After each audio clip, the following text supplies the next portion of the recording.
പീസിന്റെ ആദ്യ യോഗത്തിൽ ഇന്ത്യയും.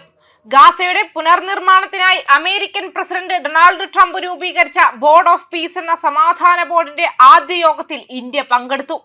അംഗരാജ്യമായല്ല, മറിച്ച് നിരീക്ഷക രാജ്യമായാണ് ഇന്ത്യ വ്യാഴാഴ്ച നടന്ന സെഷനിൽ പങ്കാളിയായത്. വാഷിംഗ്ടൺ DC-യിലെ ഇന്ത്യൻ എംബസിയിലെ ചാർജ് ഡി അഫയേഴ്സ് നമഗ്യ ഖംബയാണ് ന്യൂഡൽഹിയെ പ്രതിനിധീകരിച്ച് യോഗത്തിൽ സംബന്ധിച്ചത്. Donald J Trump Institute of പീസിൽ വെച്ചായിരുന്നു യോഗം നടന്നത്.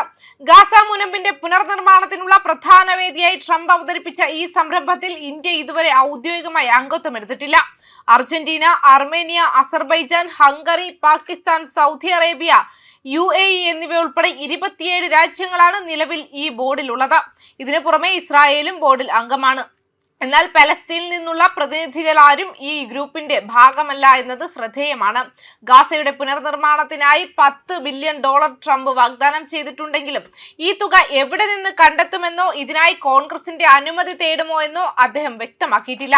ഇസ്രായേൽ ഹമാസ് വെടിനിർത്തൽ പ്രക്രിയയുടെ 2ാം ഘട്ടത്തിൽ ഈ ബോർഡ് നിർദ്ദേശിക്കപ്പെട്ടപ്പോൾ പ്രധാനമന്ത്രി നരേന്ദ്രമോദി ഉൾപ്പെടെയുള്ള ആഗോള നേതാക്കളെ ട്രംപ് ഇതിലേക്ക് ക്ഷണിച്ചിരുന്നു. ജനുവരി 22-ന് ദാവോസിൽ വെച്ച് നടന്ന ലോഞ്ചിംഗ് ചടങ്ങിൽ നിന്നും ഇന്ത്യ വിട്ടുനിന്നിരുന്നു. ഐക്യരാഷ്ട്രസഭയ്ക്ക് ഒരു ബദൽ സംവിധാനമാണ് ട്രംപ് ഈ ബോർഡിനെ അവതരിപ്പിക്കുന്നത്. ലോകത്ത് സമാധാനം കൊണ്ടുവരുന്നതിൽ ഐക്യരാഷ്ട്രസഭ പരാജയപ്പെട്ടുവെന്നും അതിനാൽ ബോർഡ് ഓഫ് പീസ് UN-ന് പകരമായേക്കാമെന്നും ട്രംപ് വാദിക്കുന്നു. 2 വർഷമായി തുടരുന്ന യുദ്ധത്തിൽ തകർന്നടിഞ്ഞ ഗാസയുടെ പുനർനിർമ്മാണത്തിന് ഏകദേശം $70 ബില്യൺ വേണ്ടിവരുമെന്നാണ് കണക്കാക്കുന്നത്. ഹമാസിനെ നിരായുധരാക്കുക, ഇസ്രായേൽ സൈന്യത്തെ പിൻവലിക്കുക, മാനുഷിക സഹായം സിവിലിയന്മാരിലേക്ക് എത്തുന്നുവെന്ന് ഉറപ്പാക്കുക എന്നിവയാണ് ബോർഡിന് മുന്നിലുള്ള വെല്ലുവിളികൾ.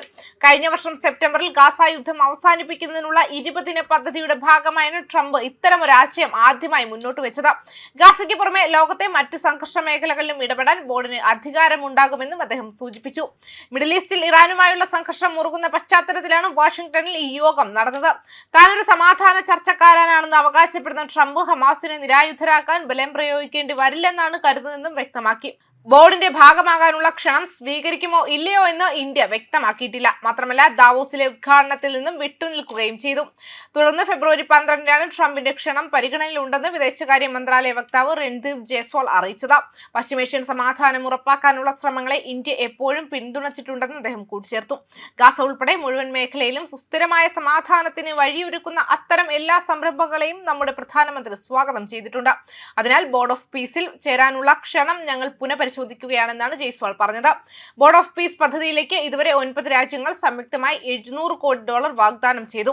Indonesia, Morocco, Kazakhstan, Kosovo, Albania എന്നീ രാജ്യങ്ങൾ ചേർന്ന് $700 കോടി കൈമാറാൻ സന്നദ്ധത അറിയിച്ചെന്നാണ് ട്രംപ് പ്രഖ്യാപിച്ചത്. ഗാസയുടെ പുനരുദ്ധാരണ പ്രവർത്തനങ്ങൾക്കായി പ്രഖ്യാപിക്കപ്പെട്ട ബോർഡ് ഓഫ് പീസ് പിന്നീട് ഐക്യരാഷ്ട്രസഭയ്ക്ക് ബദലെന്ന രീതിയിലേക്ക് എത്തിയതോടെയാണ് അംഗമാകാനുള്ള ക്ഷണം പല സംഘടനകളും നിരസിച്ചത്. ന്യൂസ് ഡെസ്ക് കർമ്മ ന്യൂസ്.